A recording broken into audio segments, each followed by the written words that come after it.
Hello guys, GS for competition में आपका स्वागत है। और जैसा कि हम लोग यूपी लेखपाल के लिए मैं आपको यहाँ पर सीरीज चला रहा हूँ। यूपी लेखपाल गाइस बहुत ही महत्वपूर्ण है, यानी लेखपाल की जैसा कि वैकेंसी आ चुकी है, अतः लेखपाल को लेकर के कुछ सबसे महत्वपूर्ण क्वेश्चन पर डिस्कस करने जा रहा हूँ। गाइस सबसे पहला क्वेश्चन है, भारतीय राष्ट्रीय कांग्रेस के गठन के समय भारत का गवर्नर जनरल कौन था? Lord Lytton, Lord Dufferin, Lord Elgin और लॉर्ड मिंटो। जवाब देगा इसका उत्तर होगा नहीं। भारतीय राष्ट्रीय कांग्रेस के गठन के समय भारत के गवर्नर जनरल कौन थे?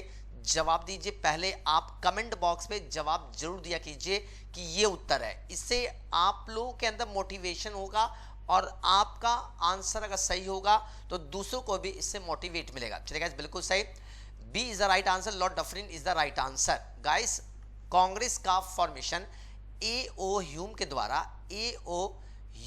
द्वारा कांग्रेस की स्थापना की गई थी, यानी संस्थापक एओ ह्यूम थे। जबकि 28 दिसंबर 1885 को कांग्रेस की पहली मीटिंग बंबई में हुई थी। बंबई में इसकी पहली मीटिंग हुई थी और इसके पहले अध्यक्ष डब्ल्यू.सी. बनर्जी थे। And W C. Banerjee was the first president of the Indian National Congress. जबकि अगर बात करें, डब्ल्यू.सी. बनर्जी पहले अध्यक्ष थे, एओ ह्यूम संस्थापक थे और इस पहले मीटिंग में 72 लोगों ने पार्टिसिपेट किया था। इस अकॉर्डिंग अगर बात करें, it's a very very most important, आपके एग्जाम में यहां से क्वेश्चन पूछा जा सकता है। चलेगा दूसरा क्वेश्चन। सेकंड क्वेश्चन कह रहा है, बिल्कुल करंट अफेयर्स का क्वेश्चन है, यकीन मानिए बिल्कुल फंस सकता है। लेखपाल के पेपर में यहां से ये क्वेश्चन आ सकता है गाइस, अतः पूरी तरह से आपको लेखपाल को ध्यान में रख करके ही पूरा कंटेंट दिया जा रहा है। वीडियो को लास्ट तक जरूर देखें, लास्ट तक देखेंगे तब अपने को आप इवेलुएट कर पाएंगे कि आपकी तैयारी कहां तक। किस राज्य सरकार ने हाल ही में अपने अधिकारियों को 20 अगस्त 2020 से इंदिरा रसोई योजना शुरू करने का निर्देश दिया है? यानी किस राज्य सरकार के द्वारा इंदिरा रसोई योजना की शुरुआत की गई है? पंजाब, राजस्थान, झारखंड और हिमाचल प्रदेश। बनाएगा इसका उत्तर होगा, यानी इंदिरा रसोई योजना की शुरुआत किस राज्य सरकार द्वारा किया गया? चलेगा इस बिल्कुल सही, B is the right answer, Rajasthan is the right answer. यानी राजस्थान सरकार के द्वारा इंदिरा रसोई योजना की शुरुआत अगस्त 2020 से किया गया है। ये अपने आप में सबसे महत्वपूर्ण क्वेश्चन यूपी लेखपाल के लिए सबसे महत्वपूर्ण है, करंट अफेयर्स में सबसे ज्यादा चर्चित है, अतः ये क्वेश्चन पूछा जा सकता है। अगला क्वेश्चन, एक कृत्रिम उपग्रह में विद्युत ऊर्जा का स्रोत क्या है? यानी कि जो आर्टिफिशियल सैटेलाइट्स है उसमें एनर्जी का मेन सोर्सेस क्या है? थर्मोपाइल, सौर सेल, डायनेमो और लघु नाभिकीय रिएक्टर। बताएगा इसका उत्तर होगा, यानी चारों में से आपके अकॉर्डिंग क्या आंसर होना चाहिए? पहले कमेंट बॉक्स में आंसर जरूर दिया कीजिए कि ये आंसर होगा। बिल्कुल सही, B is the right answer, सौर सेल। अगर हम कृत्रिम उपग्रह की बात करें, कृत्रिम उपग्रह कहां पे छोड़े जाते हैं? तो ये एक्सोस्फीयर में छोड़ा जाता है। एक्सोस्फीयर में गाइस ये यानी बाह्य मंडल में ये कृत्रिम उपग्रह छोड़े जाते हैं। ये नोट कर लीजिए गाइस, बाह्य मंडल में। और बाह्य मंडल चूंकि गुरुत्वाकर्षण का केंद्र यहाँ पे बहुत ही कम है, गुरुत्वाकर्षण बल यहाँ पर 0 के बराबर है, यही कारण है कि इस हेमिस्फीयर में कृत्रिम उपग्रह छोड़े जाते हैं और इसकी एनर्जी का मेन सोर्स सौर सेल है। चौथा क्वेश्चन, भारत ने हाल ही में बांग्लादेश को कितने ब्रॉडगेज डीजल इंजन दिए हैं? गाइस बहुत ही अच्छा क्वेश्चन, यानी बांग्लादेश को कितने ब्रॉडगेज डीजल इंजन दिए हैं, ये क्वेश्चन सीधे सीधे आ सकता है। 15, 10, 25 और 20। बनाएगा इसका उत्तर होगा 15, 20, 25 और 10। आपके अकॉर्डिंग क्या आंसर होना चाहिए? बिल्कुल सही guys, D is the right answer. यानी भारत ने अभी हाल ही में बांग्लादेश को 10 ब्रॉडगेज डीजल इंजन दिए। अगर हम बांग्लादेश की बात करें तो बांग्लादेश की राजधानी ढाका है, साथ साथ में बांग्लादेश की मुद्रा का नाम टका है, यानी टका यहाँ की करेंसी है, और 4096 किलोमीटर की बाउंड्री बांग्लादेश के साथ इंडिया की है। अतः ये तीनों चीजों पे आपको ध्यान रखना होगा। और करंट अफेयर्स के दृष्टिकोण से लेखपाल की बात करें तो लेखपाल के पेपर में ये क्वेश्चन आ सकता है कि अभी हाल ही में भारत ने बांग्लादेश को कितने ब्रॉडगेज इंजन दिए? Answer is 10। पांचवा क्वेश्चन, निम्नलिखित में से कौन सी नहर भूमध्य सागर को लाल सागर से जोड़ती है? जवाब दीजिए, स्वेज नहर, पनामा नहर, कील नहर और उपरोक्त में से कोई नहीं। बताएगा इसका उत्तर होगा। You can do this guys, प्रयास करेंगे तो बनेगा आपका बिल्कुल आंसर। बिल्कुल सही, स्वेज नहर is the right answer, is the right answer.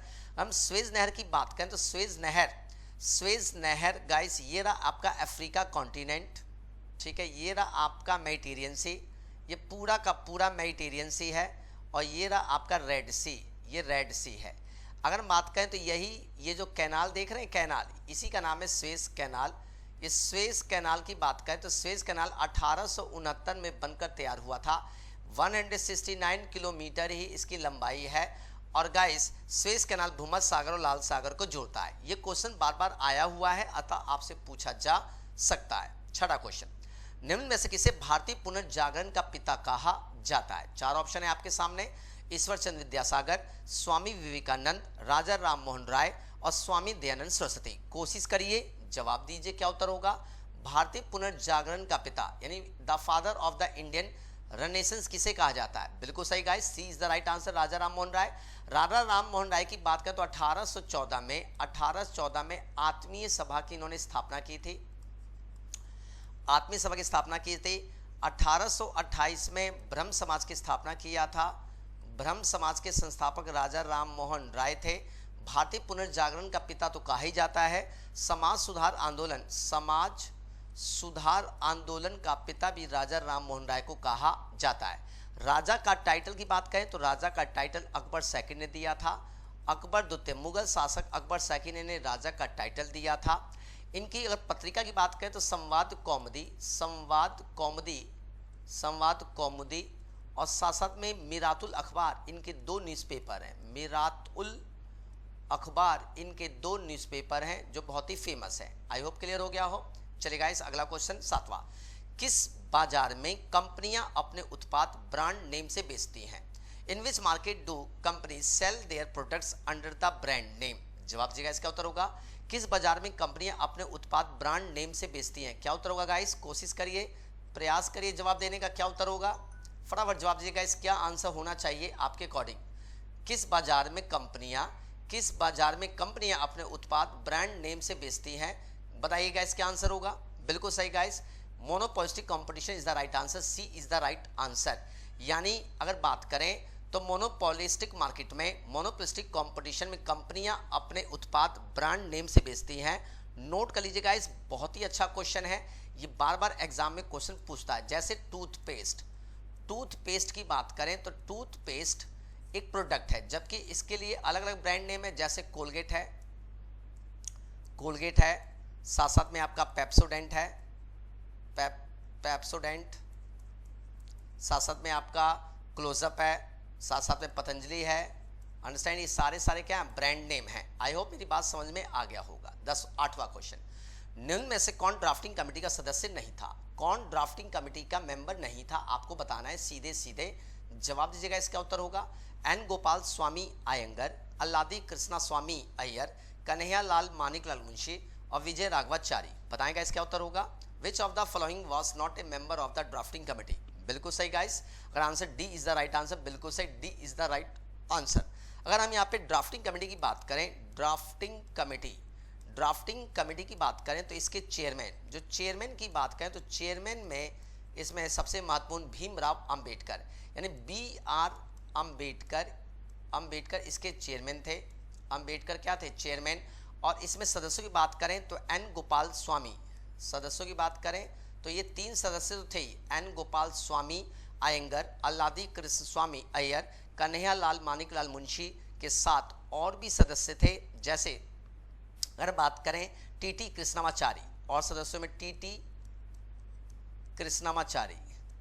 Krishnamachari सदस्य थे। सैयद मोहम्मद